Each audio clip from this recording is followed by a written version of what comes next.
მშვიდობა თქვენ და ჩემო საყვარელო დანო და ძმანო, ძვირფასო ტელემაყურებლებო. დღევანდელ დღეს განვაახლებთ წმიდა მამა გაბრიელის წიგნის კითხვას სათაურით თქვენი სიცოცხლე, ჩემი სიცოცხლეა. სანამ წიგნის კითხვას შევუდგებოდეთ, ორიოდე სიტყვით მინდა შევეხო აი ამ საკითხს. რატომ წამოვიწყეთ საერთოდ მამა გაბრიელის ამ წიგნის კითხვა და რა არის ჩვენი მთავარი მიზანი, ხომ უნდა იცოდეთ, არა? თვითონ მამა გაბრიელის მთავარი მიზანი რაც იყო ამ ქვეყნად, აი სწორედ ის არის ჩვენი მიზანიც. მისი მიზანი სიცოცხლის არსი ეს იყო ქრისტეს სიყვარული და მარადისობაში სულების დამკვიდრება. იგი ფიქრობდა არა მხოლოდ თავის სულის ცხოვრებაზე, რითაც გამოირჩეოდა ბევრი სხვა ადამიანისგან, არამედ თავგანწირული ემსახურებოდა რა უფალს, პირველ რიგში მოყვასი სამსახურში იდგა და მის სიყვარულს ისახავდა მთავარ მიზნად, რათა ესე ნელ-ნელა ასულიყო ღმერთის სიყვარულამდე და საბოლოოდ სწორედ მიეღწია იმ დიდი ძალისთვის და მადლისთვის, რაც ღმერთმა მას არგუნა ამ დიდი სიყვარულის და თავგანწირვისა გამო. ანუ უბრალო სიტყვებით რო ვთქვათ, მამა გაბრიელი ეს არის ადამიანი, წმინდანი, რომელმაც თავისი ცხოვრების წესით, სიტყვით, საქმით ადიდა ყველა ჩვენთაგანზე მეტად უფალი ჩვენი იესო ქრისტე. და ყველა ადამიანისათვის, ქართველი იქნება თუ სხვა სარწმუნოების მიმდევარი, ის იყო გზის მანათობელი, მეკვლე, გამკვალავი გზისა, რომ ქრისტეა ანი და ჰოე, დასაწყისი და დასასრული. და სხვათა შორის, აი თუ კარგად და ღრმად მოისმენენ ამ წიგნის შინაარსს, დაუფიქრდებიან, ჩაუღრმავდებიან და თხოვენ უფალს, რომ გააგებინოს ღმერთმა, რომელია ჭეშმარიტი სარწმუნოება, სწორედ მამა გაბრიელის სიტყვებით, მისი ქადაგებით, ცხოვრების წესით, ყოველი ადამიანი დაინახავს, ვინც ღვთისგან არის და შეიმეცნებს, რომ მამა გაბრიელი ღაღადებდა, რომ უფალი ჩვენ იესო ქრისტე ეს არის ერთადერთი და ჭეშმარიტი ღმერთი. და სხვა მის გარეშე არ არის სხვა ღმერთი, რადგან არავინ არ ჯვარცმულა და არ მომკვდარა არც ერთი ჩვენთაგანისათვის, საერთოდ არც ერთი ადამიანისათვის დედამიწაზე, არც ერთი სარწმუნოების, ესე ვთქვათ, ცრუ ღმერთი არ მომკვდარა ჯვარზე არავისათვის. გარდა ჩვენი უფლისა იესო ქრისტესი, რომელმაც ჯვარზე სიკვდილი იტვირთა, შემდგომ აღდგა მესამე დღეს და სწორედ ამ აღდგომით ყველა სარწმუნოების და ყველა არასწორი სარწმუნოების მიმდევრებსაც დაანახა, რომ ის არის ჭეშმარიტი ღმერთი და სწორედ მამა გაბრიელის ცხოვრება, ეს წიგნიც ემსახურება ამის შემეცნებას, რომ ჩვენ ქრისტეს ვადიდებდეთ დღე და ღამე. იესო ქრისტე გუშინ დღეს და ხვალ. ანუ ის არის ერთადერთი ჩვენი გადამრჩენელი, მაცხოვრებელი, სულის სასუფეველში დამამკვიდრებელი. ეხლა დავიწყოთ ღვთის მადლით წიგნის კითხვა. ანუ მისი შემდგომი თავის გაგრძელება და მინდა მაინც თქვენი ყურადღება შევაჩერო, რომ ეს წიგნი რამდენი გვერდისგან შედგება, ვინც თქვათ ყურადღებით მიყვება ჩვენ გადაცემებს, მათ ალბათ დაინტერესებთ, ვისაც ეს წიგნი არ აქვს ჯერჯერობით შეძენილი. სულ არის 663 გვერდი. ჩვენ ახლა ვიმყოფებით 115 გვერდზე. ესა თუ არ ვცდები მეათე გადაცემა და ფაქტიურად აი მეათე გადაცემას ჩვენ ვიწყებთ 115 გვერდიდან და დავამთავრებ დაახლოებით 6 ფურცელს წავიკითხავ 125 კი არა და 127 გვერდზე. და ვისაც დაინტერესებს, ან რამეს კარგად ვერ გაიგებს, ვერ მოისმენს, ან კიდევ დაჭირდება, მიბრუნება, თქვათ ამ თემასთან, შეუძლია გადაცემის შემდგომ წიგნში მოიძიოს 115 გვერდი დღევანდელი გადაცემის 127 გვერდის ჩათვლით.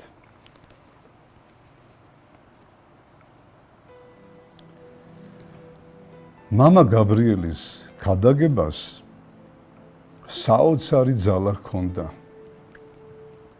გაბრიელ ბერი ისეყვებოდა ქრისტესა და წმინდათა ცხოვრება მოღვაწეობის შესახებ, თითქოს თვითმხილველი იყო.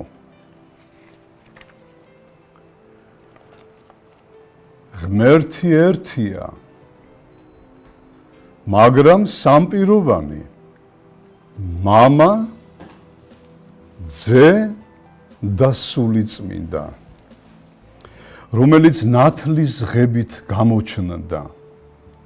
თვითონ სიტყვა მართლმადიდებელი მიგანიშნებს, რომ ჭეშმარიტი სარწმუნოება მხოლოდ ეს არის. იერუსალიმში მაცხოვრის საფლავზე ცეცხლის გარდამოსვლაც ამას ადასტურებს. უფალი რომ ბრძანებს, გავაჩინოთ კაცი ჩვენს ხატად, ჩვენს მსგავსად, ეს ხომ სამება ბაასობს ერთმანეთში. აბა ანგელოს არ შეუძლია შექმნა. გავაჩინოთ თქვა ქრისტემ და ამიტომაც სიტყვა ღვთისა მოევლინა და არა მამა ან სულიწმინდა. თან იშვა, რადგან იქაც ცაში ძე იყო, რომ პიროვნება არ დარღვეულიყო. მამრეს მუხასთან აბრამს რომ უფალი გამოეცხადა, შუაში იყო ქრისტე, სიტყვა ღვთისა. ხოლო აქეთ იქით მიქაელ და გაბრიელ მთავარ ანგელოზები. ანგელოზები განასახიერებენ მასთან ერთად წმინდა სამებას. რუბლიოვმა ახალ აღთქმისეულად დახატა წმინდა სამება. ანგელოზების სახით შუაში ძე, სიტყვა ღვთისა, დაბრძანებულია და იღებს სასმისს, მსხვერპლშეწირვის ბარძიმს, რაც იმას მოასწავებს, რომ უნდა მოვლენილიყო და ჯვარცმულიყო. რუბლიოვის ხატზე განცხადებულია საუბარი წმინდა სამებისა, რომ განკაცებულიყო სიტყვა ღვთისა. მამა ღმერთის ნებას ქრისტე უხრის თავს და სულიწმიდაც თავს ხრის, რომელიც ეთანხმება განხორციელებას. სინამდვილეში უფალს რად უნდა ფრთები, ის ხომ სულარს. მამის უკან სახლი დგას, ძის უკან ხე, რისგანაც გამოიხსნა კაცობრიობა ჯვარცმით. სულიწმიდის უკან კი კლდე, სიმტკიცე და ძალი. აი ღმერთი წმინდა სამება წარმოვიდგინოთ როგორც მზე. ის ხომ დისკოსგან, სინათლისა და სითბოსგან შედგება. მამა შევადაროთ დისკოს, ქრისტე ნათელს, სულიწმიდა კი სითბოს. გამოყავი მზისგან რომელიმე, ხომ ვერ იქნება მზე. ასევე წმინდა სამებაც არ იქნება ერთმანეთის გარეშე. მამა იმას ნიშნავს, ვისაც ძე ჰყავს. ძის გარეშე მამა ვერ იქნებოდა. ესე იგი, არ არსებულა ისეთი დრო, რომ მამა იყო და ძე არა. სულის გარეშე კი ღმერთი არ იქნებოდა. რაც უნდა მამას იმას იქმს, რაც უნდა ძეს იმას იქმს, რაც უნდა სულიწმიდას იმას იქმს. სამივეს ნება ერთმანეთს ემთხვევა. გასაგები რომ იყოს ღმერთი წარმოვიდგინოთ მისი ხატებისა და მსგავსების ადამიანის სახით. განვიხილოთ, რას ნიშნავს მამას რაც უნდა იმას იქმს. მამა არის დამბადებელი აზრი. ამიტომაც როცა ადამიანი სახლის შენებას იწყებს, ჯერ აზრი მოდის თავში, რომ ააშენოს. შემდეგ ამბობს სიტყვას უნდა ავაშენო. აუცილებელი არაა ხმამაღლა იტყვის თუ არა და თავისი სულით, ძალით იწყებს შენებას. ეხლა განვიხილოთ, რაც უნდა ძეს, იმას იქმს. ძე არის სიტყვა, მამისგან შობილი გონი. ხომ გაგიგიათ, რა გაუაზრებელი რამს თქვაო? ჩვენ რასაც ვამბობთ, იმას ზოგჯერ არ ვასრულებთ. ღმერთი კი სწორად ბრძანებს და ტყუილად არაფერს იქმს. რასაც იტყვის, იმას ასრულებს. ადამიანმა წარმოთქვა სიტყვა სახლი უნდა ავაშენო და იწყებს შენებას. მისი ძალი და აზრი მისთანავია. ახლა განვიხილოთ, რას ნიშნავს რაც უნდა სულიწმიდას იმას იქმს. ადამიანს არც აზრი მოუვიდა, არც სიტყვა უთქვამს, მაგრამ სულმა გაუწია და დაიწყო სახლის შენება. ეს სამი თუ ადამიანში წინააღმდეგობას არ იწვევს და შეთანხმებულია, მით უმეტეს ღმერთში როგორ იქნება? ბერი გაბრიელი ღვთის შეცნობას სულიერ განათლებასთან აკავშირებდა მტკიცედ და თვლიდა, რომ წმინდა წიგნების განსწავლულობით მიიღება ცოდნაც და რწმენაც, მაგრამ საერო კაცისთვის ამ პარტავნების საცდურის დიდია და ცოდვაში შთაფულაც. სწორედ ამიტომ მეუბნებოდა, ცოდნა ამ პარტავნებს და სიყვარული აღაშენებს. ზოგი წმინდანთა ცხოვრებას კითხულობს და ამ პარტავნებით ბაძავს მათ და რა სწავლებას იღებს მათგან. და კიდევ, რაც ეკლესიამ მიიღო, მხოლოდ იმ წიგნების წაკითხვა შეიძლება. აპოკრიფული სახარებისა არა, რადგან ზოგი სახეცვლილია უკვე. თავად აპოკრიფული სახარებიდან იღებდა ხოლმე გარკვეულ ფრაზებს, რადგან უფლის მადლით მხოლოდ მან იცოდა თუ რომელი იყო სწორი და ყვებოდა ისე, როგორც თვითმხილველი. ნათქვამს ღიმილით დაამატებდა, რომ მართლმადიდებლები ერთ ნავში ვსხედვართ და აბობოქრებულ ზღვის ტალღებზე მივცურავთ. ვაი სექტანტებსო! შემდეგ ხელებს ასოებით აღმართავდა და სალოსობას დაიწყებდა. მე გემის კაპიტანი ვარ. გაბრიელ ვერი ღვთისაგან ხალას იუმორის ნიჭით იყო დაჯილდოებული. იუმორი ისე იყო მის სიბრძნესთან შეზავებული, რომ სულიდან ყოველგვარ სიმძიმეს ხსნიდა, ხალისსა და ნუგეშს გვრიდა ადამიანს. ის ყოველ ადამიანს, ერისკაცი იყო თუ ბერმონაზონი, სიყვარულით ეპყრობოდა, არ განასხვავებდა. როდესაც რჩევისათვის მიმართავდნენ, სრულიად შეიცვლებოდა, ყოველგვარ საქმეს მიატოვებდა, დაჯდებოდა და გულითადად ესაუბრებოდა. მრავალჯერ უნახავთ იგი მორწმუნეთა შორის, კეთილად რომ მოძღვრავდა და ასწავლიდა, როგორ უნდა გამკლავებოდნენ ამ ცხოვრების ყოველდღიურ გამოცდას. მრევლის უამრავ შეკითხვას იგი მშვიდად, აუღელვებლად ასუხობდა. ნუ თუ ასე ძნელია სახარების მცნების შესრულება. ერთ ლოყაში გაგარტყამენ, მეორე მიუშვირე.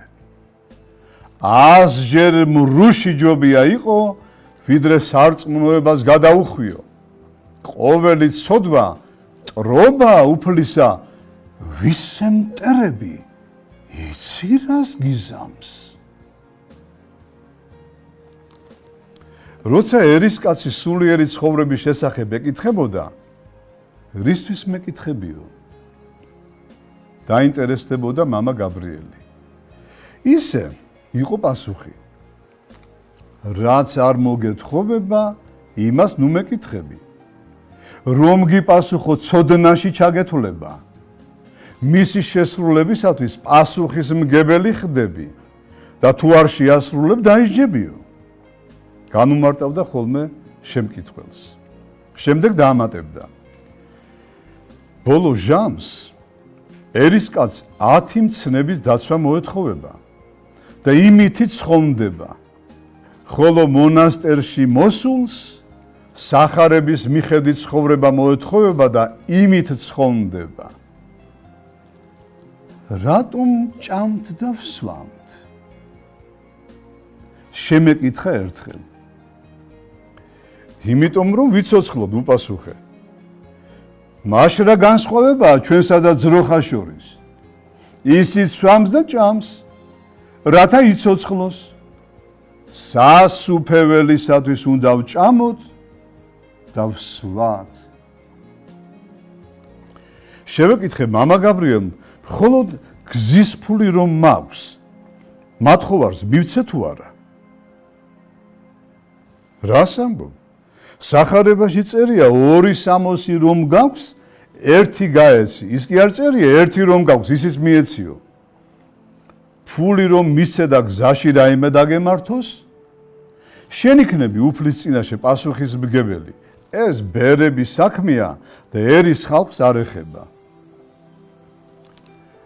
მონასტერში თუ შეიძლება ყველასაგან შემოწირულობის მიღება. მამა გაბრიელმა შეშფოთებით და კაცრად მიპასუხა. არაფრით არ შეიძლება რომ ადამიანმა ყველას მიერ მიწოდებული ფული აიღოს. ეს ძალიან საშიშია და დიდი სიფრთხილე ამისთვის საჭირო. არის ისეთი ფული, რომელშიც იუდას წილი ძევს და ასეთი ფულის აღება დამღუპველია. აუცილებლად ჩაგაგდებს დიდ სოდვაში. მდგომარეობიდან ვერ გამოხვალ და დაიღუპები. ასეთი ფულის გაწმენდა მხოლოდ ეკლესია მონასტრებს შეუძლია, წმინდანებს. და მეც შემიძლია ასეთი ფული გავწმინდო. რატომა რომ ღმერთი ზოგ ადამიანს მეტს აძლევს, ზოგს ნაკლებს?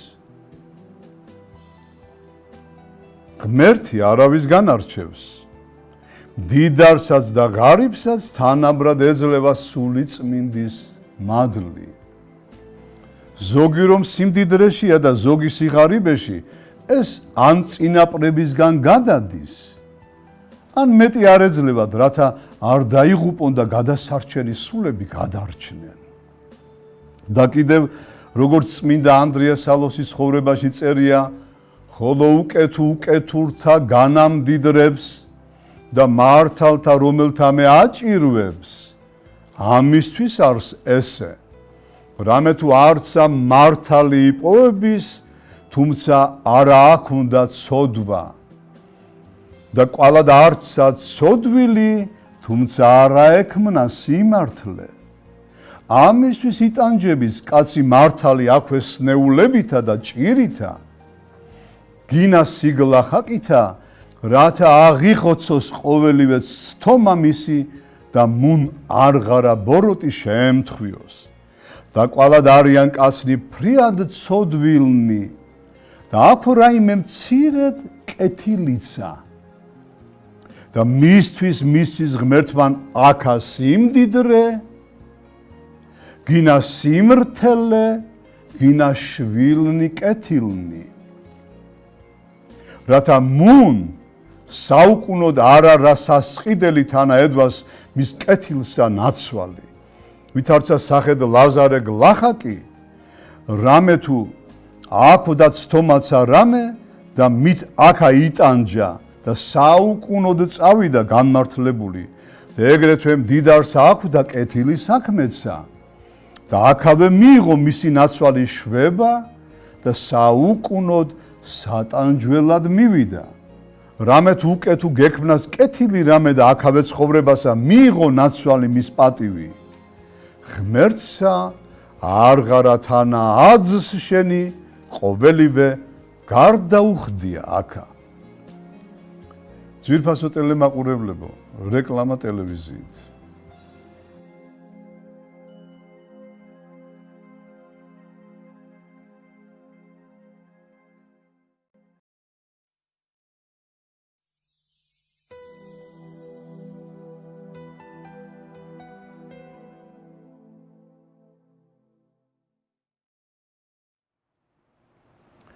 ძვირფასო ტელემაყურებლებო, ვაგრძელებთ გადაცემას გაბრიელ ბერის დრო, წიგნის კითხვას თქვენი სიცოცხლე, ჩემი სიცოცხლეა. რეკლამის წინ ჩვენ ვკითხულობდით მამა გაბრიელის სწავლებას და წავიკითხეთ თუ ღირსი მამა ანდრია სალოსი რას ყვებოდა სიმდიდრისა და სიღარიბის შესახებ, დიდარი და ღარიბი კაცის შესახებ და რამდენადაც ძველ ქართულად იყო, მე ვფიქრობ ბევრს გაუჭირდებოდა იმის გაგება, რაც წავიკითხე და ძალიან მოკლედ უბრალო ენით შევეცდები გადმოვცე, რაზე იყო აქ საუბარი. ესე იგი, არის მდიდარი ადამიანი, არის ღარიბი ადამიანი. მატერიალური ისი გულისხმება, ხო? არის მართალი კაცი, ბევრი სიმართლის და სიკეთის მოქმედი, არის ცოდვილი, რომელიც თუნდაც მცირე სიკეთეს ხანდახან აკეთებს. მაგრამ აი თუ დაუკვირდებით ერთნი, აი ორი სახის ადამიანია. ერთი რასაც აკეთებს, ცდილობს რომ სასუფეველი დაიმკვიდროს, იცხოვროს ისე, რომ საბოლოოდ გადარჩეს და მეორე ამაზე ნაკლებად ფიქრობს, მაგრამ ამ მეორეს ცოდვის, რომელიც ბევრ ცოდებს შადის და თან არინანიებს, შიგადაშიგ რაღაც კეთილი საქმეებიც გამოერევა. და აი ამ ნათქვამში, ღირსი ანდრია სალოსის ნათქვამში, რაც მამა გაბრიელმა მოიყვანა, ასე ვთქვათ, სწავლებისას, ის აზრიდებს, რომ მერე გარდაცვალების შემდგომ თუნდაც ჯოჯოხეთში ღმერთს არავინ აყვედროს, იქაც კი რომ მე რატომ არ მომეცა იმის საშუალება, რომ მიწაზე ცხოვრებულიყავიო?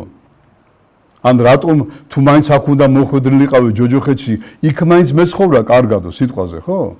და ზოგს კიდევ მსგავსი 1000 უაზრო ფიქრებიც მოუვადა, რომ უფალი არავინ დაადანაშაულოს არაფერში, არც ეხლა და არც მერე.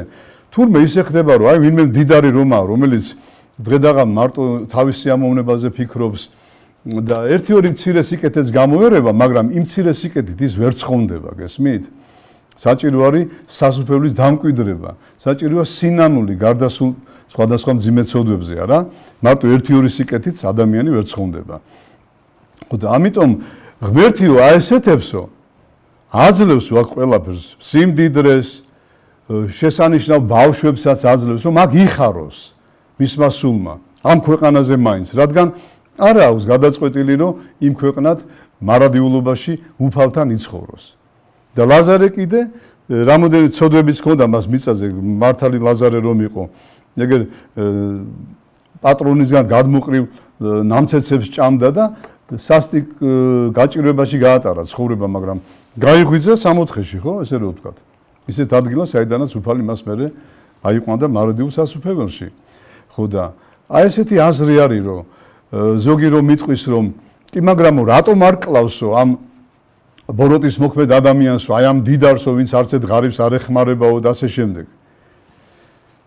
წუთის სოფელში ცხოვრობთ, ძვირფასო მეგობრებო.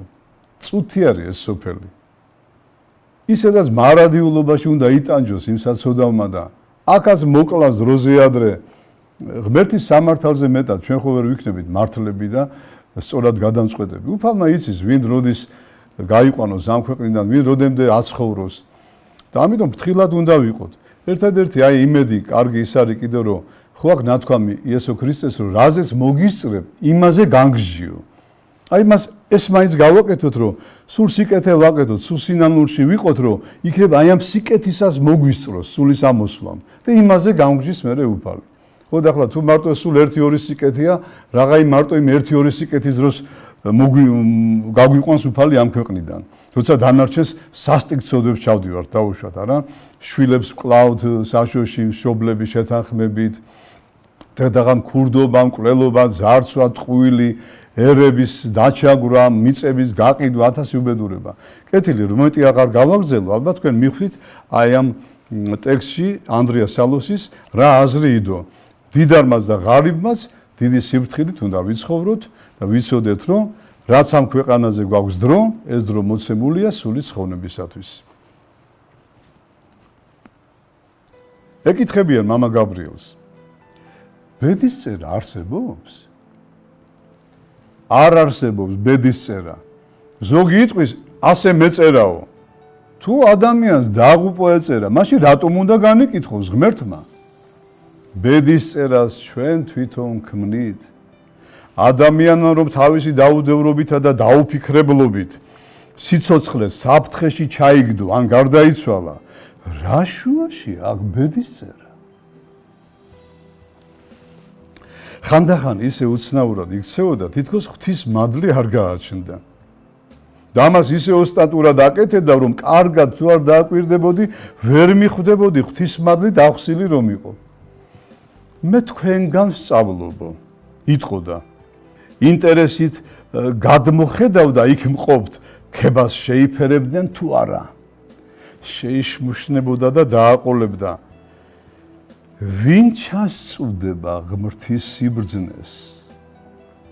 ერთმა მრევლთაგანმა კითხა. აღარ შემეძლია ამდენი მოთმენა და როგორ მოვიქცე?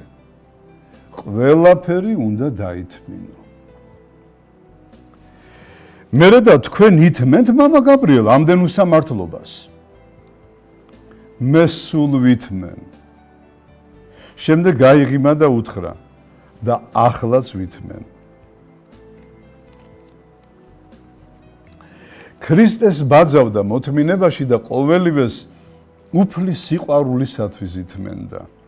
გაბრიელ ბერი მისი ბეთანიელი მოძღვრების მსგავსად წინ და წინ გრძნობდა თუ ვინ მივიდოდა მასთან და რა შეჭირვებას ან რა სიხარულს ატარებდა თან მომსვლელი.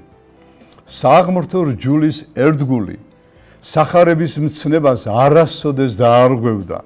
წარბს არ შეიხრიდა და სიმართლეს ყოველთვის იტყოდა.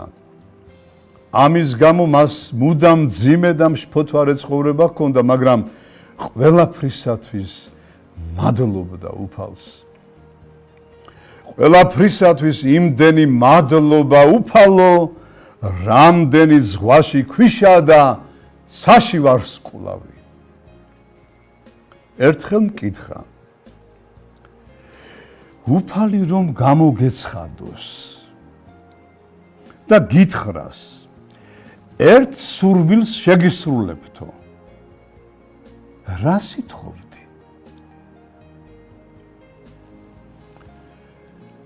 ყველა სასუფევლის ღირსი რომ გახდეს მეთქი. უპასუხე. ამ სიტყვების გაგონებაზე თავი ჯვარცმის წინაშე დახარა და ცხადი გახდა, რომ ამაზე აღმატებული თხოვნა არ არსებობდა. შემაქო, მე უღირსი და ღიმილით მითხრა, ასეთი რამ ჯერ არავის უთქვამს. როგორ არ სთხოვდნენ, უბრალოდ გამახარა. გაბრიელ ბერი ქრისტეს მიერი სიყვარულის ძალით იზიდავდა ადამიანებს, სიმდაბლითა და მორჩილებით მიყავდა ისინი სასუფეველისაკენ. დაბალს ყოველგვარი განსაცდელი გვერდზე ჩაუვლის და არ შეეხება. დაბალთა მოსცა უფალმა მადლი. ყოველი დაბადებული ადამიანის წინაშე სიმდაბლითა, სიკეთითა და სიყვარულით იყავით. სასუფეველში სიმდაბლის გარეშე ვერავინ შევა. იტყოდა ხოლმე, თავად ხომ სიმდაბლის საოცარი მაგალითი იყო. ერთხელ სვეტი ცხოველში ერთ-ერთ მრევლთაგანს ქეთევან ბექაური ჰკითხა, როგორ ხარ დაო? როგორ ვიქნები მამა გაბრიელ, ნაგავიც კი მჯობია, იყო პასუხი. ღმერთს სწორედ რომ ასეთი უყვარს. მიუგო მამა გაბრიელმა. იგი ნათქვამ სიტყვას არასოდეს გაიმეორებდა. მოსმენილის გულით მიღებას მოითხოვდა. რათა ბაგეებით ნათქვამი ჭეშმარიტი სიტყვა გულში აღბეჭდილიყო და საქმედ ქცეულიყო. უყვარდა გამოთქმა. ღმერთი ჩვენგან ითხოვს გულიდან გამოსულ კეთილ საქმეს. რაც ერთ ადამიანს კეთილი უყავი, ის მე მიყავი, ბრძანებს უფალი. როდესაც კეთილ საქმეს აკეთებ, ერთი საფეხურით ადიხარ. როდესაც სოდავ, ჩამოდიხარ. ასეთი სვლა მთელი ცხოვრება. მამა გაბრიელთან ადამიანები საოცარ ცვლილებას განიცდიდნენ. დამწუხრებული მომსვლელი შვებას იღებდა, გაჭირვებული ნუგეშს სიკეთითა და სიყვარულით ახსინი ბრუნდებოდნენ უკან. ღვთისუსაზღრო სიყვარულსა და მოწყალებას შეახსენებდა ნუგეშისათვის მოსულთ და სახარების სიტყვებით ცხარედ ტიროდა. მოვედით ჩემ და ყოველნი მაშვრალნი და ტვირთმძიმენი და მე განგისვენოთ თქვენ. შემდეგ სიბრძნეს იუმორში შეაზავებდა, ყველა ცოდვას თავის თავზე აიღებდა და თუ ცოდვის აღსარებაში რაიმე ჰქონდა დაფარული, ათქმევინებდა. ზოგჯერ ეს ყველას თანდასწრებით ისე ხდებოდა, რომ ვისაც არ ეხებოდა, ვერც კი მიხვდებოდა. თუ რაზე იყო საუბარი. ერთ დილას ჩემს მეუღლეს ვეუბნები, ამბობს ავტორი. ნეტა რა ტალანტი მომცა ღმერთმა ვერ გავიგე. რა ვიციო, მიპასუხა მეუღლემ. იმ დღეს ჩავედი მამა გაბრიელთან. არაფერი არ მithქვამს. თვითონ მითხრა. შენი ტალანტი იცი რა არის? რწმენა. ამრავლე იგი და გადაეცი სხვებსაც. შენ ჩემ ამბავს ყველას გააგებინებ. გავიფიქრე, მე ვის რა უნდა გავაგებინო? მით უმეტეს ქართულში სამწუხაროდ 3-ზე მეტი არ მიმიღია. მაპატიეთ მამა გაბრიელ, რაღაცის თქმას ვაპირებდი, რომ დამასწრო და მითხრა. შენ რა გაქვს საპატიებელი? ნახევრად პეტრე მოციქული ხარ. გულში გამეცინა, ღმერთმა ხომ იცის რა ცოდვილი და ნაგავიც ვარ. ნეტა რისთვის მეუბნება მეთქი? ხომ ვიცოდი ზედმეტს არაფერს ამბობს და რას უნდა ნიშნავდეს მისი ეს გამონათქვამი მეთქი? ცოტა რომ ვიფიქრე, მაგრად შემეშინდა. ძალიან ცუდ დღეში ჩავარდი და მიმახვედრა რომ პეტრე ნიშნავს სარწმუნოებას და ნახევრად პეტრე კი ნიშნავდა ნახევრად ხარ სარწმუნოებაშიო. რაც ხარ, ორი იმდენი უნდა გახდეო. თქმის დიდოსტატი იყო. ყველას თავისას მიახვედრებდა, რომ მიხვდი, გაუხარდა და თქვა, არ შეჩერდე. რასაც კარგს გაიგებ ამრავლე სიკეთე, უთხარი სხვებსაც, დაუშვათ მუსულმანმა ხელთ იპყრა სახარება. გადაშალა იგი და გვერდზე გადადო. ესე იგი, არ მიეცა და შთაფლა ეს ტალანტი. შენ აიღე სახარება, წაიკითხე და დაიწყე საქმის კეთება. ისე, როგორც წერია, ესე იგი მოგცა ტალანტი. მაგრამ ვაი თუ 5 ტალანტი მოგცა და 3 ტალანტზე შეჩერდი. სწორედ ამიტომ უნდა ამრავლო ტალანტი, რასაც კარგს გაიგებ, უნდა აკეთო. როგორ უნდა იყოს ადამიანის სული დამშვიდებული, როდესაც მოყვასი განსაცდელშია. სახიობობას დიდ სოდვად ვთვლიდი და განვიკითხავდი ყველა მსახიობს. მამა გაბრიელმა კი გამოიცნო ჩემი მდგომარეობა, ისე რომ მე არაფერი მithქვამს, ამიხსნა. მსახიობობა ეს ღვთის ტალანტია. შენ კი სხვის ტალანტს არ უნდა შეეხო.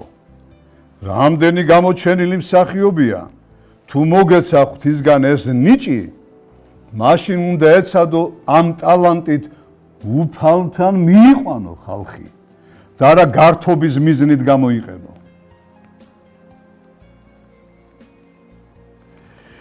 იქვე ჩემმა მეუღლემ მკითხა, მუსიკოსობა თუა ცოდვა?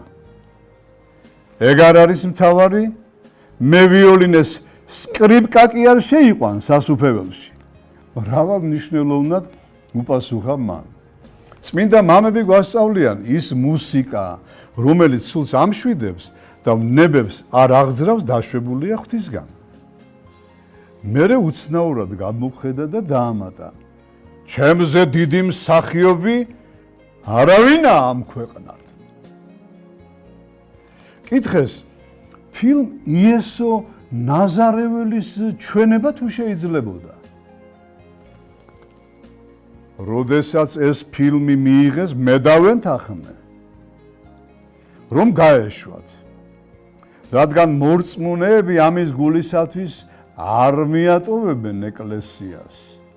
ურწმუნო კი ბევრია. შინაარს როცა გაიგებენ, ზოგი ეკლესიაში წავა. აქ მთავარია შედეგი. გაბრიელ ბერი სიმშვიდისა და გაწონასწორებულობის ცოცხალი მაგალითი იყო ყველასათვის. მაგრამ როდესაც სადმე ღვთის სწავლებისა და შეგონებების გადახვევას ხედავდა, რისხანებდა, მისი სპეტაკის სახე მოიქუფრებოდა, სიტყვა ელვასავით კვეთდა. სამთავროს მრევლიდან ერთმა მორიდებით კითხა, როცა გაბრაზებულს გხედავთ, მართლა ბრაზობთ? ჩემ გულს გაბრაზება არ ეკარება. ეს მხოლოდ გარეგნული სიბრაზეა, თქვა მან. ერთხელ გამოჩნდა თითქოს და ნამდვილად გაბრაზებული. ფეხზე წამოდგა, წარბი შეიკრა და წარმოთქვა, ჩემთვის სიტყვის შებრუნება არ შეიძლება. სული წმიდის ძალით ვლაპარაკობ. ამ დროს შავი ღრუბლები მოგროვდნენ, მზე დაიმალა და საავდროდ მოემზადა. როცა მცირე ხნის შემდეგ გაბრიელ ბერს შენდობას თხოვეს, მან ყველას გაუღიმა, ხოლო ცაში მზემ გამოანათა. ნუ შემიბრუნებთ სიტყვას, ხომ ხედავთ, ამინდზეც კი მოქმედებს. თქვა მან და ღიმილი დაამატა. მოძღვარი დღეში ერთხელ ტყუილად მაინც უნდა გაბრაზდეს. შუადღისას მცხუნვარე მზემ დააჭირა. კელიის წინ ჩამომჯდარი გაბრიელ ბერი მორწმუნეს ოთარ ნიკოლაიშვილი ესაუბრებოდა. მორწმუნემ სიცხეს ვერ გაუძლო და ითხოვა, რომ ჭრდილში გადამსხდარიყვნენ. გაბრიელ ბერმა მზეს შეხედა, დიდხანს უყურა და შემდეგ წარმოთქვა. ნუ თუ ასე ძნელია მზის ყურება, თავარი ეს კი არ არის, თავარია ის, მზის იქით რას ხედავ. ზოგჯერ როცა მზე ამოვიდოდა, დედა პარასკევას დაუძახებდა, ჩქარა კელიაში შემიყვანე, ხომ იცი მზესთან კონტაქტი მაქვს. გაბრიელ ბერი სახარების მცნებას ქადაგებდა. იყვენით ბრძენი, ვით არცა გველნი, და უმანკონი, ვით არცა ტრედნი. დღეს თუ სიბრძნით არ მოიქეცით და წრფელნი და უმანკონი არ გახდით, ვერ გადარჩებით. როცა კითხეს სიბრძნე რაშია? სიბრძნე ახლა დუმილში და მოთმინებაშია. ძვირფასო მაყურებლებო, აქ რომ ორი სიტყვით არ გამოუთქვა, აზრი არ შემიძლია. თუ კი სიბრძნე დუმარებაში და მოთმინებაშია, სწორედაც რომ მამა გაბრიელის ამ კურთხევას დღევანდელ დღეს დიდებულად და ყველაზე დიდებულად ასრულებს მისი მორჩილი ადრე მღვდელმონაზონი ნიკოლოზი, დღეს კი ბერად დაყენებული მამა ნიკოლოზი, გვარად მაქარაშვილი. ჩვენი საუკუნის ეს უდიდესი მოღვაწე გაბრიელ ბერის მსგავსად განიცდის დიდ შეჭირვებებს, ცილის სამებებს, მიუღებლობას და ათასგვარ დამცირებას, მაგრამ სწორედაც რომ ბოლო 8 წელიწადი მისი მდუმარებაში ყოფნა მის სულს ყველა ამ დამცირებაზე, შეურაცხყოფაზე მაღლა აყენებს და ღვთის მადლით დიდ იმედად რჩება ჩვენი ქართველი ერისათვის. ეს მინდოდა მოკლედ მეთქვა. სიბრძნე ახლა დუმილში და მოთმინებაშია. პასუხა მან. მისი ყველა სიტყვა ქრისტიანულ სიბრძნეს იმარხავდა და ღრმა სარწმუნოებრივი მნიშვნელობის ხდებოდა. ეს რა მოყვასი მოგვსვლია, მოდი მოყვასო. ტკბილად ეტყოდა ახალმოსულს და სენაკში ადგილს მიუჩენდა. ყველას უკვირდა ამ პატარა სენაკში ამდენი ხალხი როგორ ეტეოდა. ბერი გაბრიელი კი იჯდა მათ შორის და განმარტავდა. ყოველი დაბადებული ადამიანი მოყვასია. მოყვასისთვის მიწოდებული ერთი ჭიქა წყალიც კი არ დაგეკარგებათ. უდაბნოში ძაღლი წყურულისაგან კვდებოდა. გზად ბერმა ჩაიარა. მომაკვდავ ძაღლს თავისთვის შენახული წყალი დაალევინა და სიკვდილს გადაარჩინა. ამ დროს საგაიხსნა და ხმა მოისმა, ვინც ძაღლის სიკვდილისგან იხსნა, იმას ბევრი სხვა ცოდვა მიეტევა. მაშ რამდენად დიდია თუ ადამიანს გადავარჩენთ. მამა გაბრიელ, ღვთისნება როგორ უნდა გავიგოთ? საყვარელო ძვირფასო ტელემაყურებლებო, ამ შეკითხვაზე პასუხს მოვისმენთ შემდგომ გადაცემაში.